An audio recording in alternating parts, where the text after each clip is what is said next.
hacking, a dastardly deed only used by those who cheat to get ahead in life. Right? That is what most of the population thinks of when they hear that word. These average, everyday people can't all be wrong, can they? They aren't wrong, actually. Hacking can be used to cheat and to pirate games for free, which is wrong and illegal.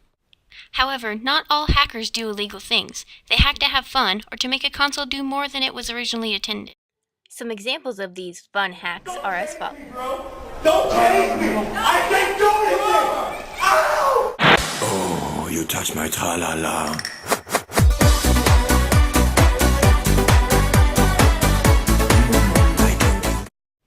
Seriously, mindless fun.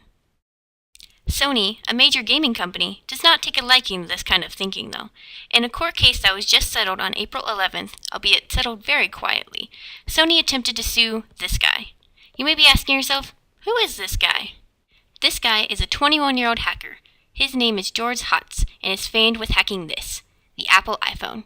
He hacked it so it could be used with other wireless carriers besides AT&T, prior to the iPhone being available for Verizon, and enabled it to have video recording. Hotz did not get in trouble for hacking the iPhone, though, because of this. The Digital Millennium Copyright Act, or DMCA, has given us the legal right to jailbreak our phones. So why was Sony suddenly suing Hotz? Because Hotz just recently hacked into the PlayStation 3, making it able to run a different kind of software that was not produced by Sony. So that means that he obviously plans on using this power to enable people to get pirated games. Actually, no. The way piracy was previously done doesn't work in my jailbreak, and I made a specific effort while I was working on this to try to enable homebrew without enabling things I do not support, like piracy. Sony believes hacking the PlayStation 3 is a break-in contract that Sony users agreed to by buying the console. However, Hotz believes what he did should not break the contract, considering that he bought his PlayStation 3 and it is a closed console. Is the DMCA says specifically mobile phones.